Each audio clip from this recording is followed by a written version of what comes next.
এই শাপলা যারা পারফেক্টভাবে রান্না করতে পারেন না, আজকের এই ভিডিওটি শুধুমাত্র তাদের জন্য। আমি প্রথমে শাপলাগুলো খোসা ছাড়িয়ে পরে এভাবে ছোট ছোট করে কেটে নিয়েছি। এবার চুলায় একটা কড়াই বসিয়ে তেল দিয়ে দিলাম। তেল গরম হয়ে গেছে। এবার তেলের মধ্যে ফোড়নে দিয়ে দিচ্ছি কালো সরিষা আর দুটো শুকনো মরিচ কেটে দিয়ে দিচ্ছি। গোটা সরিষাগুলো একটু ভেঙে দেওয়ার পরে এর মধ্যে সামান্য একটু নারকেল বাটা দিয়ে দিচ্ছি। সামান্য একটু হলুদ দিয়ে দিলাম। এবার নারকেল বাটা গোল্ডেন ব্রাউন কালার করে ভেজে নেব। এর মধ্যে দিয়ে দিলাম দুটো কাঁচা লঙ্কা চেরা। কেটে রাখা শাপলাগুলো দিয়ে হলুদের গুঁড়া আর স্বাদমতো লবণ দিয়ে নেড়ে চেড়ে একটা ঢাকা দিয়ে মিনিট 2 রেখে দিতে হবে। আর দেখুন শাপলাটা মোটামুটি সেদ্ধ হয়ে গেছে। আর ঢাকা দেব না, এভাবে নেড়ে চেড়ে উল্টে পাল্টে আরো 5 মিনিট এভাবে রান্না করে নিতে হবে।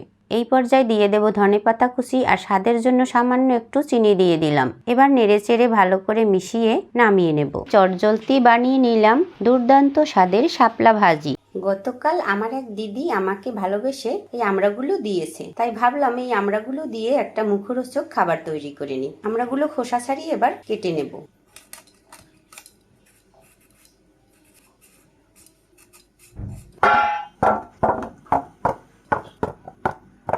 এবার আমি আমড়াগুলো কুচিয়ে নেব। আমি এভাবে করে কুচিয়ে নেব।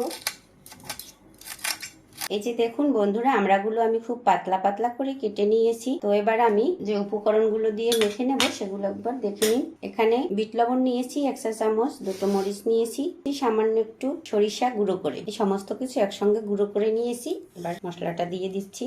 মশলাগুলো দিয়ে দিয়েছি। এবার দিয়ে দেব সামান্য একটু সরিষার তেল। এখানে কোনো মিষ্টি দেওয়ার দরকার হবে না, কারণ আমড়াগুলো খুবই মিষ্টি আছে। তো ভালো করে মিশিয়ে নেব মশলাটা। তো এবার আমি সমস্ত বাটিতে একে একে দিয়ে দিচ্ছি। সবার জন্য তৈরি করে নিয়েছি সুস্বাদু মুখরোচক আমড়া মাখা।